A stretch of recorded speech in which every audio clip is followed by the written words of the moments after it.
내가 나아가리다. 주님 뜻이 아니면 내가 멈춰서리다. 할렐루야! 성도 여러분 반갑습니다. 김 목사와 함께하는 성경 이야기 시간입니다. 우리는 그동안 히브리인들이 사용하던 성경의 순서대로 구약 성경을 살펴보았습니다.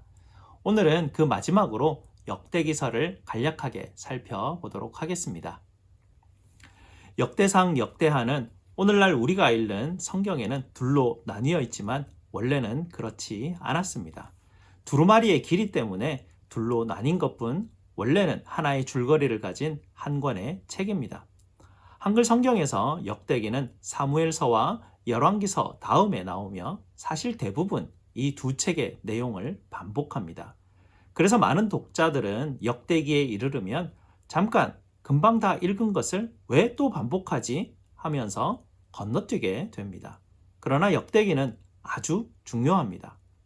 왜냐하면 이 책은 매우 독특한 점이 있기 때문입니다. 실제로 유대교 전통에서는 역대기가 성경의 맨 마지막 책인데 이는 이 책이 히브리 성경의 모든 내용을 요약하며 마무리하고 있기 때문입니다. 이 책의 첫 단어는 아담, 즉 성경 이야기의 첫 등장인물입니다. 그리고 마지막 문단은 포로된 이스라엘의 귀환을 선포합니다. 저자는 알 수 없지만 내용으로 미루어 볼 때 이스라엘이 바벨론 포로에서 돌아온 뒤 몇백 년 후에 누군가가 쓴 것으로 보입니다. 당시에 예루살렘과 성전은 이미 재건돼 있었고 에스라와 느헤미야서에서 본 것처럼 좋은 상황은 아니었습니다. 예루살렘 성벽과 성전이 재건되면 하나님이 오셔서 백성 가운데 거하실 거라는 위대한 예언, 그리고 메시아 왕이 오셔서 열방을 평화롭게 통치할 것이라는 소망이 있었지만 아무것도 성취되지 않은 상태였습니다. 그래서 역대기의 저자는 다윗과 솔로몬 등 역대 왕들의 이야기를 재구성함으로써 미래에 대한 소망의 메시지를 전하려고 합니다. 이 책은 두 가지 분명한 주제를 강조하기 위한 구조로 되어 있습니다. 첫째는 장차 오실 메시아 왕에 대한 소망, 둘째는 미래의 새 성전에 대한 소망입니다. 그럼 두 주제를 좀 더 자세히 살펴보도록 하겠습니다. 역대상은 9장에 걸친 긴 족보로 시작이 됩니다. 이 부분을 읽을 때 지루하다고 느낄 수도 있습니다. 하지만 이 족보는 정말 중요합니다. 저자는 여기서 주요 인물들을 열거함으로써 구약의 전체 줄거리를 요약하고 있습니다. 특히 핵심이 되는 두 개의 계보를 강조하고 있습니다. 먼저 약속된 메시아 왕의 계보입니다. 많은 지면을 할애해 유다의 계보를 따라 다윗 왕에 이르릅니다. 메시아의 언약을 받은 인물이죠. 그리고 다시 다윗으로부터 당대까지의 족보를 기록합니다. 두 번째로 강조되는 계보는 제사장 직분을 받아 성전에서 섬긴 아론의 후손들입니다. 이렇게 우리는 처음부터 이 책의 큰 두 주제를 알 수 있습니다. 장차 오실 메시아에 대한 소망, 그리고 그가 지으실 새 성전에 대한 소망입니다. 이것이 이 오래된 족보의 의미들입니다. 다음은 다윗에 대한 이야기로 전환됩니다.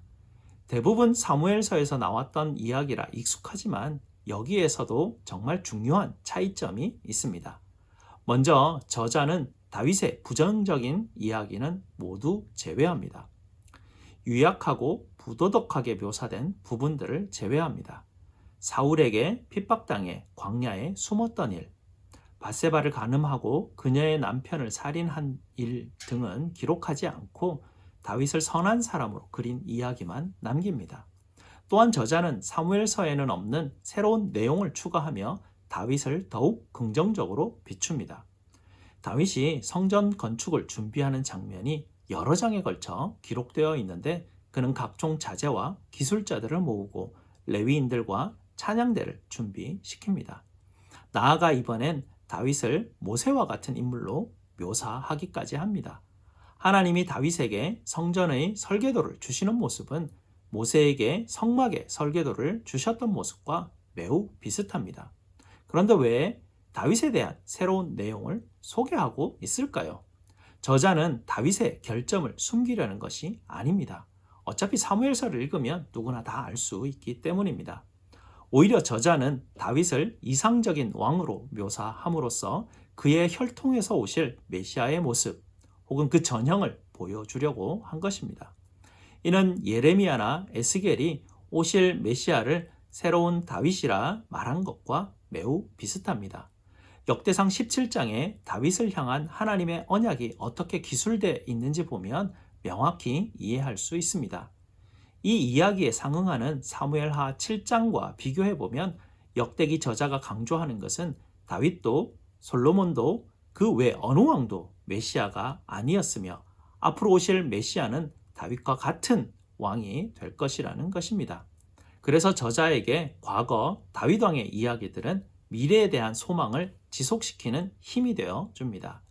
다윗이 죽은 후 역대하는 예루살렘에 거하는 왕들의 이야기에 초점을 맞춥니다. 이번에도 역시 열왕기서에 많은 이야기가 반복되지만 결정적으로 다른 점도 많습니다.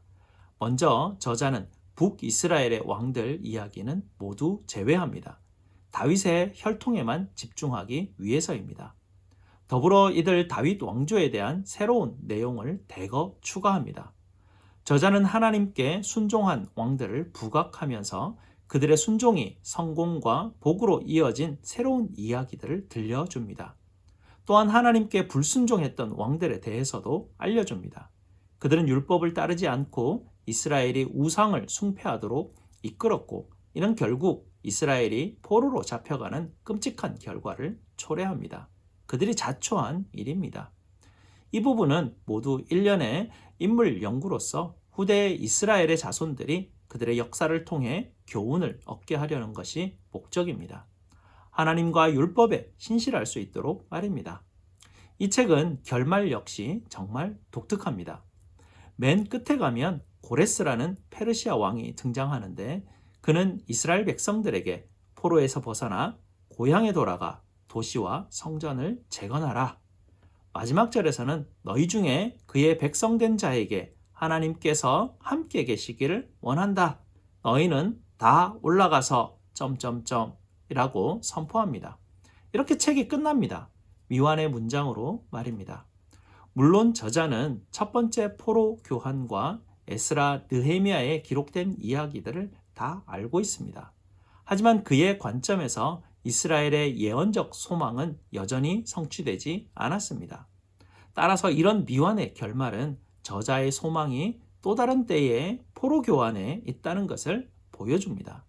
마침내 메시아가 오셔서 성전을 재건하고 하나님의 백성을 회복시키실 바로 그때를 말합니다. 이렇듯 히브리 성경의 마지막 책인 역대기는 미래를 향하여 마치고 있습니다. 이 책이 하나님의 백성에게 미래를 향하기 위해 과거를 돌아보라고 촉구하는 이유는 바로 과거가 미래의 소망의 근원이 되기 때문입니다. 이렇게 역대기는 결말을 찾아가는 이야기로서 구약의 대단원의 막을 내립니다. 다음 주는 한 주간 쉬고요. 내년부터는 수요 예배를 본당에서 함께 모여서 드리도록 하겠습니다. 감사합니다.